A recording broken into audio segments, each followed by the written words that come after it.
อ้าวโอเคเนาะพี่น้องเนาะบอละก็จะได้เข้าไปเยี่ยมย่ามทั้งอันไอ้แก้วแล้วก็เอื้อยอันวันอีกที่นึงพี่น้องเอ้ยเนาะเพราะว่าเขาก็จะได้ซื้อข้าวของไปฝากเพื่อนพี่น้องเอ้ยเนาะซื้อเป็นปลากระป๋องเมืองก้อนพี่น้องก็เดินทางมาฮอดบ้านอันไอ้แก้วพอดีเลยเนาะสิไปทางใดนะฮะไปตักน้ำไปสูบน้สูบน้ำไกลบ่สูบน้ำฮะโอ้โอ้สูบอันนี้นะโอ้มันก็บริไกลเนาะอันนี้น้ำผู้ใดต้นนี่น้ำเพื่อนนี่บ่เพื่อนลังใหญ่เลย โอ้น้ำเพื่อนลังใหญ่นี่โอ้น้ำสูบยากก็น้ำมันเลิกเนาะเขาต้องสูบไปสิเนาะมันมีขาจับเนาะน้ำมันคือนานออกแค่นี้โอ้พี่น้องมันเลิกแห้งไปเนาะเลิกแห้งอีหลีพี่น้องเลยเนาะเป็นอะไรคือว่าฉีดยาเมื่อวานนี่ไอเป็นอะไรดีขึ้นบ่ดีกินนะกินยาน้ำแน่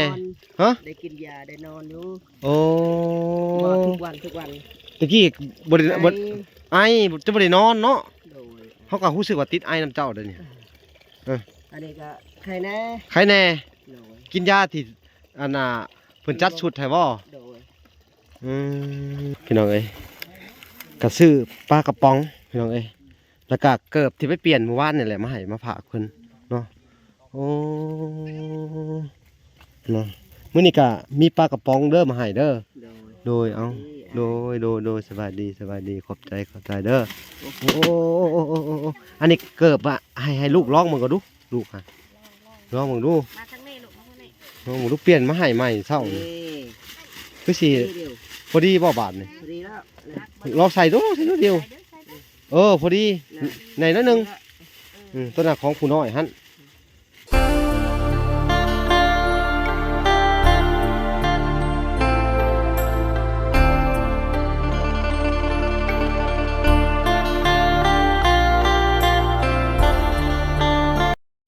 โอเคเนาะพี่น้องเนาะบอละก็จะได้เข้าไปเยี่ยมย่ามทั้งอันไอ้แก้วแล้วก็เอื้อยอันวันอีกที่นึงพี่น้องเอ้ยเนาะเพราะว่าเขาก็จะได้ซื้อข้าวของไปฝากเพื่อนพี่น้องเอ้ยเนาะซื้อเป็นปลากระป๋องเมืองก้อนพี่น้อง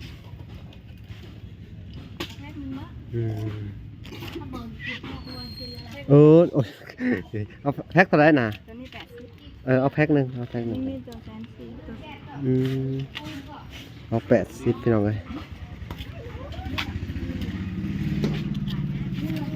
ซื้อไปฝากเพิ่นก่อนพี่น้องเลยจะไปเบิ่งหาตัวดีเขาขายแต่แสนหาดีสุดการสร้างของพอดีแต่กัน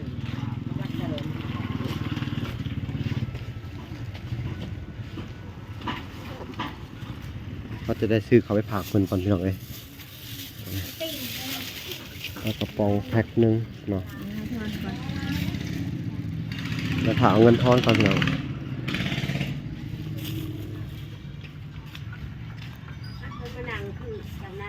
โอเคพี่น้องเลยเขาก็จะได้เดินทางเข้าไปพ่อเพิ่นเลยพี่น้องเลยโอเคเขาไปเยี่ยมยามเพิ่นเลยโอเคเนาะทุกคนเนาะบอละก็เดินทางมาฮอดบ้านอันไอ้แก้วพอดีเลยเนาะสิไปทางใดนะฮะไป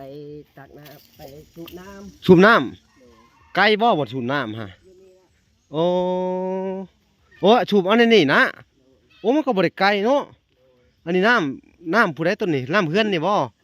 ลังใหญ่เลยโอ้น้ำเพื่อนลังใหญ่นี่โอ้น้ำสาวเจ้าเนาะโอ้พี่น้องเอ้ยน้ำสูบยากก็น้ำมันเลิกเนาะเขาต้องสูบไปสิเนาะมันมีขาจับเนาะน้ำมันคือนานออกแค่นี้โอ้พี่น้องเอ้ยมันเลิกแห้งไปเนาะเลิกแห้งอีหลีพี่น้องเอ้ยเนาะเป็นอะไรคือว่าฉีดยาเมื่อวานนี่ไอเป็นอะไรดีขึ้นบ่ดีกินนะกินยาน้ำแน่ฮะได้กินยาได้นอนอยู่โอ้ทุกวันตะกี้บริ ไอจะบ่ได้นอนเนาะ โดย เขาก็รู้สึกว่าติดไอน้ำเจ้าเด้อนี่ อันนี้ก็ใครแน่ ใครแน่ โดย กินยาที่อันน่ะเพิ่นจัดชุดให้บ่ โดย เอ้าสบายดีก่อนดิ สวัสดี โดยสบายดีเนาะ โดย เฮาจะเอาไปล้างถ้วยล้างชามบ่ โดย โอ้อันนี้ทั้งอันคุเพิ่นบ่นี่ฮะ โดย อ๋อลืมคุเพิ่นมาใส่พี่น้องไปล้างถ้วยล้างชามเออ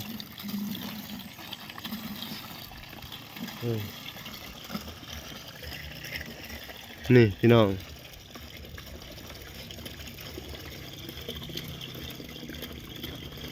สูบก็ยากๆแน่เนาะ โดย ธรรมดาโอ้ใครเนี่ยแต่มีน้ำใกล้ๆนี่เนาะ โดย โอ้พี่น้องเอ้ยโอ้บ่บัวมาพอดีเลยเอ้ยสบายดีบ่บัวโดยเอ้าพี่น้องบ่บัวเพิ่นก็มาถ่ายเพิ่นมื้อนี้เนาะเอ้าก็มาซอยกันหลายๆคนพี่น้องเอ้ยเนาะก็นี้ข่าวว่าบ่แซนสิเข้ามาถ่ายอยู่พี่น้องเอ้ยเนาะ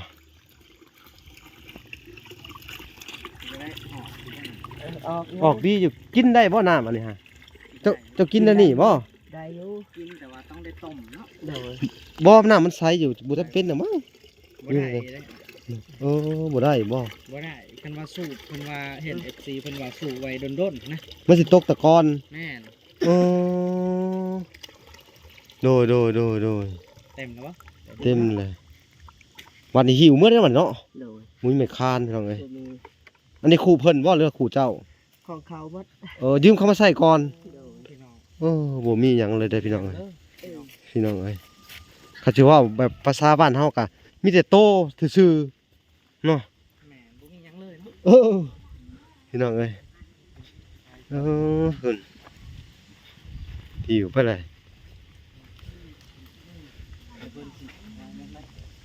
นี่ปอสาวบ้านเพิ่นก็มาหยังโอ้สบายดีเด้อสบายดีเด้อน่ะสาวสบายดีแม่สบายดีน่ะเฒ่าโอ้ไปได้โอ้มากอีหยังนี่ฮะ ตามมาละมุด มากละมุดโอ้ผู้ใดเอามานี่ฮะ นี่เลย เฮ้อโอ้เอาแก้วนี่เอามาเนาะโอ้เพิ่นเอามาให้เจ้ากินเนาะเอ้าคือสิดีแท้พี่น้องเอ้ยบาดเลยเอาไปกินใส่กันเนาะคักอันนี้ก็เอาเมื่อกินมันหวานเนาะหักช่วงนี้กินพวกเป็นองค์เป็นไอบ่มันหวานแห้ง อยากกิน บ่อยากอันนั้นใดบ่อยากดีปานใดเด้อพี่น้องเอ้ยบ่ล่ะกินจักคำหนึงก็เป็นไอพี่น้องเอ้ยเพิ่นเอาน้ำมาแล้วเฮ็ดแบบนี้แล้วว่าตักมาใส่พี่น้องเอ้ยเนาะแม่นอันนี้ก็คือบ่อนขึ้นครัวเพิ่นแหละพี่น้องเอ้ยบ่บ่อย ตัวแบบ นี่นักก็นึ่งข้าวเช้านี่หุ่นทั้งเมียเพิ่นก็ได้เอ้าโอ้ฮักก็ได้เปลี่ยนเสื้อผ้าเนาะโอ้พอใส่ได้อยู่บ่พอดีเลยบ่บ่ได้มาเทื่อหน้าสิซื้อแผบซื้อสบู่มาให้เด้อลืมไปพี่น้องเอ้ยเอ้าสบายดีก่อนโดยสบายดีเนาะกินข้าวกินน้ำกันและบ่เนี่ยฮะเอ้าเฮาก็มีของมาฝากเด้อมื้อนี้เด้อเบิ่งพี่น้องเอ้ยสิไปเอาของฝากก่อนพี่น้องเอ้ยก็ซื้อปลากระป๋องพี่น้องเอ้ยแล้วก็เกิบที่ไปเปลี่ยนเมื่อวานนี่แหละมาให้มาฝากเพิ่นเนาะโอ้เนาะมื้อนี้ก็มีปลากระป๋องเด้อมาให้เด้อ โดย โดยสบายดีขอบใจเด้อโอ้อันนี้เกิบอ่ะให้ลูกลองมึงก็ดูลูกฮะลองมึงดู มาทางนี้ลูกมาทางนี้ ลองมึงดูเปลี่ยนมาให้ใหม่เช้านี่คือสิ เดียว พอดีบ่บาทนี่ พอดีแล้ว ลองใส่ดูเดียว ใส่เด้อ พอดีในนั้นนึงตัวน่ะของผู้น้อยหั่นได้บ่ตัวน่ะ ได้ งามอยู่พี่น้องเอ้ย สาวน้องลูก ไปใช้แล้วบ่สบายบ่เพิ่นดีแล้วบ่อันผู้น้อยฮะ ดี มาดี แล้ว แล้ว นอน กินข้าวอยู่เมื่อเช้านี่ ได้นอนแหละ โดย ก็เลยเอาไปผากอันอยู่น้ำข้นพุ่นบ่ โดย เพราะว่านอนนั่นนี่มันก็อันนั้นเลยเนาะ โดยยันหมดกัด อันน่ะไม่เท่านั่นไม่เท่าที่น่ะสาวเจ้าบ่ให้ไปอยู่ไปนอนหั่น ของเขามีพัดลมได้ เขามีพัดลมเมื่อคืนเนี่ยพากันนอนใส่นี่ฮะ นอนนี่ มันเปียกแห้งอะไรเนาะนอนบ่ได้พอห่มชุดเจ้าฮะอันเปียกหมดเลยเป็นบ่ เปียก ตากนั่นน่ะบ่มีอิหยังอีหลีพี่น้องเอ้ยบาดนี่เดี๋ยวสิไปเบิ่งพรมเพิ่นก่อนโอ้เปียกอีหลีพี่น้องเอ้ย นี่เธอโอ้ยเปียกเป็นน้ำเลยพี่น้องเอ้ยเนาะนี่เรือนซานพี่น้องเอ้ยจักเสียจะได้ต่อไประบาดนี่อันนี้ไม้ไผอันนี้ฮะ ไม่นี่แหละ ไม้ชื่อเพิ่นนี่บ่ โดย โอ้ของเขาเบิดเลยพี่น้องเอ้ยเนาะมีของตัวเองสักอย่างเลย คนจนกับแท่งจนซ้ำพี่น้องเอ้ยคนถูกหวังว่าสิไปหาเงินมาเฮ็ดเฮือนเฮ็ดซ่านหวังว่าสิไปหาเงินมาสั่งเนื้อสั่งตัวกับ เออ ประเทศจนซ้ำเนาะ โดย เออมื้อเช้านี่ได้กินข้าวกันยังนะ กิน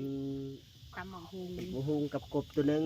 ไปเยื้องบ่หรือกบนี่มัน ก ไส บได้แต่เมื่อวานไง ไปเฮ็ดได้จังได ไปเอายืมพวกโคมเข้ามา แล้วก็ไปเยื้องเอาโอ้หาอยู่หากินคือเก่าเด้อ โดย พอได้เลี้ยงลูกเลี้ยงเต้าชุมเฮาก็บ่ฮู้ว่าสิช่วยได้ซำใดเนาะก็มีพอได้ติดไม้ติดมือมาก็ยังบ่มีไผอยู่พี่น้องเอ้ยเสนอว่าอยากเฮ็ดเฮือนเฮ็ดชานให้เพิ่นเนาะก็จักเฮ็ดจังไดพี่น้องเอ้ยเนาะก็ทำใจแล้วแต่บุญวาสนาเจ้าเด้อ โดย คำว่าวาสนาเฮาเพิ่นบ่พอสิได้ก็มันก็อยู่กับลายมือเฮาเนาะจักสิเฮ็ดจังไดแต่ว่าอีต้นลูกเจ้าหั่นแหละยังน้อยเนาะมีบ่อนอยู่บ่อนอาศัยพี่น้องเอ้ยโอ้ยเนาะจักสิเฮ็ดจังไดต่อเนาะอาศัยอันผาตั้งกับหัวเบิดเมื่อวานนี่เนาะพายุเข้ามื้อนี้ฝนตกน่ะก็จะบ่ได้นอนอีกแล้วนี่เนาะ โดย ไปนอนอันเฮือนอันไปนอนในตารางเตียงเขาหั่นบ่ โดย เขาบ่ได้ให้บ่หรือใด ไปขอ ๆขอเขานอน ถ้าแบบนอนคู่มือก็บ่ได้เด้อเนาะ โดย เออ คนบ่ตกก็นอน หาคนมาตกก็มานอนนี่โอ้โดยพี่น้องเอ้ยเนาะอันก็ลืมพี่น้องเอ้ยลืมเอาแผบเอายังมาให้เพิ่นบอกว่าเพิ่นเปลี่ยนเสื้อผ้าน้ำแน่พี่น้องประมาณนี้พี่น้องเอ้ยปากอันเขาบ่มีคงอยู่คงกินก็เอาตัวนี้เด้อให้ลูกกินเด้อ โดย ไปก่อนจักเฮ็ดจังไดสู่ไปก่อนเด้ออดเอาก่อน โดย สู่ไปก่อน มันเรื่องไม้นี่ เป็นทรงเป็นเสาเนี่ยเฮาไปถามอันพี่ถามน้องเฮาพอสิได้บ่เป็นเสาใหม่เฮ็ดหยังได้บ่หรืออะไร ถามเขาถามเขาเนี่ยเด้อ โดย แล้วก็ให้เขาไปตัดเสามาไว้เนี่ยเด้อแต่ว่าในส่วนสังกะสีอ่ะคือสิได้อยู่ดอกสังกะสีอ่ะเด้อนี่ทางเบาแสนว่าสิเอามาให้อยู่ ทางสังกะสีอ่ะเด้อเอาแต่ว่าเป็นไม้อันอย่างอื่นกับพี่น้องเอ้ยไผอยากซอยเพิ่นเฮ็ดกระตุบกระต๊อบหรือว่าเฮ็ดเรือนธรรมดา4x5 4x6นี่เนาะพี่น้องเอ้ยพอได้อันนอน อันฝนบ่เปียกพี่น้องเอ้ยเนาะบ่ถึกแดดถึกลมบ่ถึกฝนพี่น้องเอ้ยก็ช่วยเหลือเพิ่นได้เด้อพี่น้องเอ้ยเนาะทั้งบ่ล่ะนี่ก็จำใจแหละพี่น้องเอ้ยอันนักบุญต้นทุนนั่นต่ำพี่น้องเอ้ยว่าซั่นซะบ่มีพี่น้องเอ้ยก็ยังบ่มีไผเสนอมาอยู่ก็สิได้อันพอได้แต่ซื้ออันนั้นอันนี้มาฝากเด้อพาไปหาหมกหาหมอเล็กๆน้อยๆซื้อข้าวซื้อน้ำเนาะแต่ก็บ่พอสิมีงบเฮ็ดเฮือนเฮ็ดซ่านพี่น้องเอ้ยไผที่ได้เบิ่งคลิปนี้แล้วอยากช่วยเพิ่นเอาบุญเอาทานพี่น้องเอ้ยผู้ละอัน100,000 200,000ผู้ละ4-500,000ก็ได้ระดมทุนกันซื้อไม้พี่น้องเอ้ยเนาะบ่ว่าจะเป็นคนลาวอันอยู่พังลาวพังไทยพังต่างประเทศพี่น้องเอ้ยพ่อๆแม่ๆที่เบิ่งคลิปแล้วกันอันช่วยเหลือเพิ่นพอได้บุญได้ทานเนี่ยเด้อพี่น้องเอ้ยเนาะบ่ล่ะก็สงสารเด็กน้อยอันทั้งสงสารลูกเพิ่นนั่นแหละบ่มีบ่อนอยู่บ่อนนอนมานี่ก็ไปฝากในเรือนเขาเนาะผู้ที่เป็นพ่อเป็นแม่นี่ก็เบิดจนปัญญาแหละเนาะว่าก็เนาะทุกเจ้านี่ก็เฮาเบิ่งเขาก็เบิดบ่ฮู้ว่าสิไปเฮ็ดอิหยังเนาะ โดย มันบ่มีทางเข้าทางออกอะไรพี่น้องเอ้ยโอ้ทางบ่ล่ะนี่กันยอมคือกันแหละจักเสร็จจังไดเนาะพี่น้องเอ้ยถ้าใครได้เห็นคลิปนี้แล้วก็ช่วยเพิ่นแน่อันน่ะเป็นไข้ได้กินยาบ่ของเจ้านี่ก็กินนำกันเบิดทุกคนเลยเนาะ โดย ไข้แน่เบิดน่ะเนาะ โดย ได้นอนมื้อ ได้นอนได้กินยาเบิดแล้วบ่ยาหรือได ยัง ยังอยู่ โดย โอ้ในส่วนของยากะ เป็นปัจจัยของอันแม่ตู้พี่น้องเอ้ยเนาะเด้อให้ไว้ให้เวลาได้ อันพอได้พาทุกเจ้าไป อันซักยาไปซื้อยาพี่น้องเอ้ยเนาะแล้วก็มื้อนี้ก็ซื้อปลากระป๋องมาให้ก็เป็นอันปัจจัยของแม่ตู้คือเก่าเด้อแม่ตู้จาก USA อันน่ะเอากับปลากระป๋องมาให้เพิ่นก็ฝากไว้นำเวลาหลายอัน หลายหลายเดือนแล้วพี่น้องเอ้ยเพิ่นว่าเขามีเหตุฉุกเฉินมีน่าจำเป็นเพิ่นว่าเนาะฉุกเฉินแรกคือว่าเจ็บเป็นแบบสิเนาะก็นั่งพาได้พอได้พาเพิ่นไปหาหาหมอพี่น้องเอ้ยเอ้าจักสิว่าจังได๋ซะถ้าบ่มีแม่ตู้ก็ชุมเจ้าก็บ่ได้แหละเนาะ โดย จักเสียดจังใดพี่น้องเอ้ยเนาะก็ต้องขอบคุณเพิ่นพี่น้องเอ้ยทางแม่ตู้จาก USA ก็ได้พี่น้องเอ้ยเนาะก็มีแต่เพิ่นทุกๆเคสทุกๆครั้งในการเดินทางกะบ่ล่ะกะอันอาศัยแม่ตู้เพิ่นเนาะ พอได้ช่วยเหลือสังคมเล็กๆน้อยๆก็จักสิว่าจังใดเด้อบ่ให้ว่ากันเด้อ โดย มันเพราะว่าเฮาก็ได้อันซื้อส่งเสื้อว่านี่ก็เป็นล้านกว่าผู้ล้าน290,000ผู้ว่านี่แหละล้าน190,000ผู้ใดเด้อเสื้อผ้าส่งเสื้อคันว่าอัน แบบว่าเป็นดินได้ถ้าดินเด้ขอถามแหน่ ดินอาชีบ่มี ฮะ มันสิหายากนะดิ ดินนะ อัน บ่อยากขายนะ ถ้าสมมุติว่าอันพอลงผมเรือนลมเพื่อนลมซ่านนี่พอสิมีบ่แบบว่าขายพอได้เป็นสื่อตัวเองอะนะหรือว่าสิไปขอทางอันนั้นบ่อันอยู่ทางหน้าทางอันของพอสิไว้บ่วันเราขายอยากขาย8 ล้านฮะ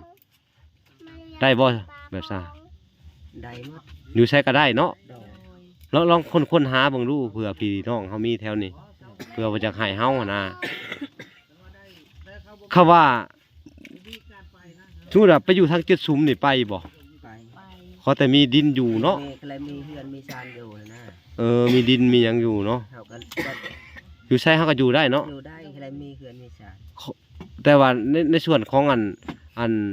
เขาน้าตำปลาต่อไปก็ต้องหากินเองได้เขามีเคือนมีชานอยู่เนาะ โดย ถ้าบ่มีหน้าก็บ่เป็นหยังเนาะค่อยๆเฮ็ดค่อยๆหาไป โดย หารับจ้างรับบายเนาะถ้ามันมีก็ได้เฮ็ดนั่นเฮ็ดนี่อยู่หั่นก็มีอยู่มีแต่ลงเตาถ่านเวียดแหล้วเนาะพอได้เฮ็ดกันอยู่หั่นก็ได้ก็ทางจุดชุมก็ได้ทางอเบยอยู่พี่น้องเอ้ยเนาะ โดย อยู่นี่ขัดบ่มีแนวเฮ็ดได้เดือนกันแล้วเนาะ โดย จักสิเฮ็ดจังไดพี่น้องเอ้ยเกิดมากับต้นทุนชีวิตต่ำเนาะไปไทยก็หวังว่าสิร่ำสิรวยหวังว่าสิได้มีเงินมีคำคือเขา โดย กับมันบ่เป็นคือขึดเนาะ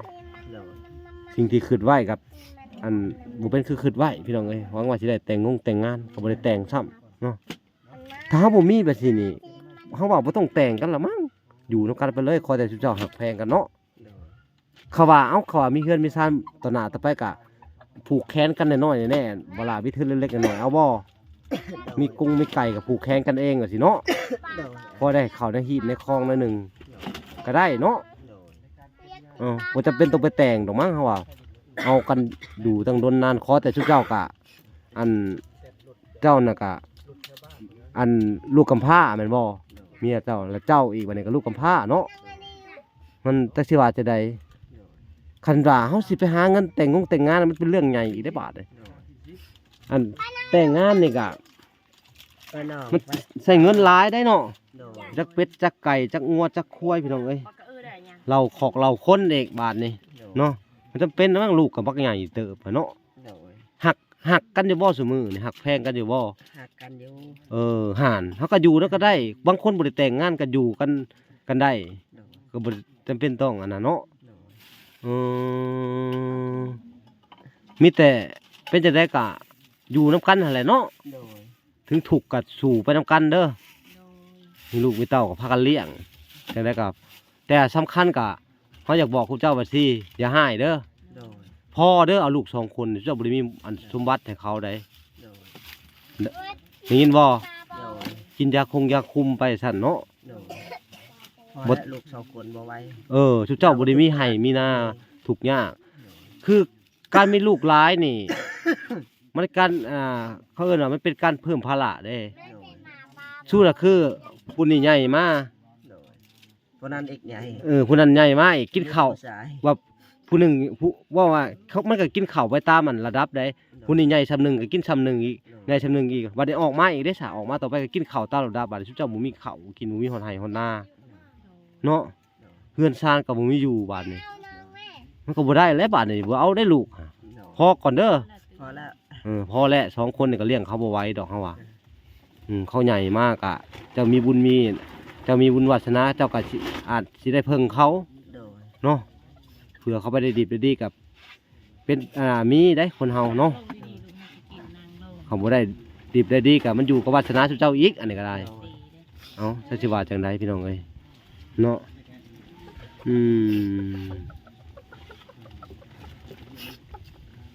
คือยังมีน้ำมูกอยู่เนาะ โดย กินยาอัดเข้าไป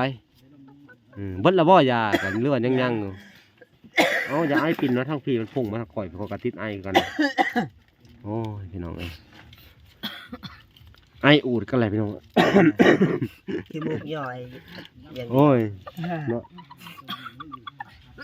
อันนี้ก็เลี้ยงซาลีพี่น้องเอ้ยหมูหูพี่ช้างอย่าเอาไปลิ้นปลากระป๋องกันลูก เก็บไว้ลูก เก็บไว้กินเด้อของกินได้ผลบ่ให้ลิ้นได้ ยาลิ้นลูก เออ เดี๋ยวไปแกะใส่ถ้วยว่าแกะใส่ถ้วยมากินมา ว่าจะช่วยกิน มาแม่แกะใส่ถ้วย ตื่นแล้วบ่ฮะ แล้ว พี่น้องเอ้ยหลังจากลูกชายตื่นมาแล้วนะ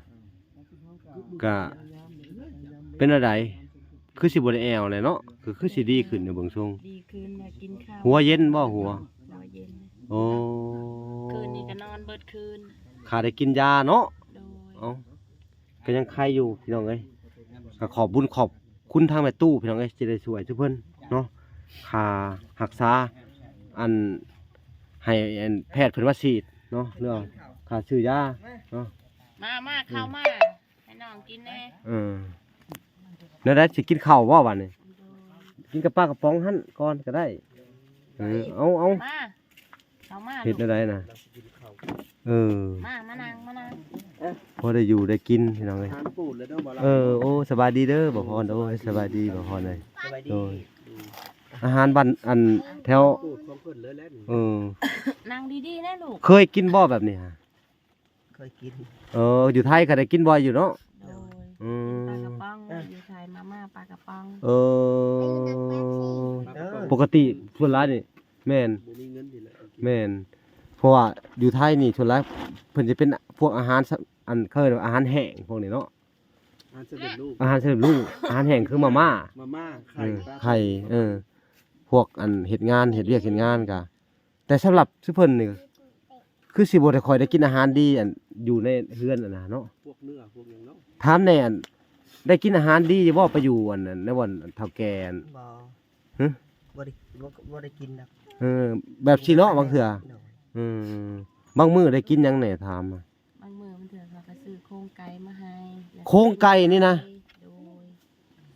ยตะไคร้ แกงมาอ้อมเนาะ โครงไก่ ก็ซื้อผักซื้อยามาให้แกงใส่ บางมื้อโครงไก่เป็นประเภทซีนได้ซะซีนหมูซีนห ได้ ยัง กินแล้วสิมือ ซีนหมูซีนงัวซีนควายโครงไก่อะเนาะโอ้เขาก็สลัดได้บ่พรแบบในราคาที่ประหยัดที่สุดปกติอย่าให้บาทอย่าเว้น พวกหมูกระดูกมีเบิดเลย แม่นบ่ขออนุญาตนำขออนุญาตเว้าเนาะอันบ่ให้อันดราม่าก็ได้พี่น้องปกติโครงไก่นี่เขาเอาไปต้มให้ม้ากินว่าซั่นซะ เด้อก็แล้วแต่เพิ่นจะเลือกเนาะ เฮาเห็นอันเฒ่าแก่เฮาเคยไปไทยเขาซื้อมาให้ต้มให้อันม้ากินพวกแมวพวกนี้นะพี่น้องเอ้ยเนาะมันบ่มีโปรตีนอหยังเลยได้แบบนี้ มาเสร็จกิน เนาะพี่น้องเอ้ยจักสิว่าจังใดขอโทษขออภัยนำเด้อบ่ได้เว้าใส่ทุกเจ้าเด้อ ตอนเพิ่น พี่น้องเอ้ย กำลังกินข้าวอยู่เนาะ โดย สบายดีเด้อเนาะมื้อนี้เฮาก็ พี่น้องเอ้ยหลังจากที่สัมภาษณ์เพิ่นไปบ่ล่ะก็ได้มอบอันปลากระป๋องให้พี่น้องเอ้ยเพิ่นก็พากันอยู่กันกินข้าวบ่ล่ะก็บ่มีหยังหลายพี่น้องเอ้ยมื้อนี้ก็อันก็สิได้จบคลิปก่อนโอเคพอกันใหม่คลิปหน้าพี่น้องเอ้ยบ๊ายบาย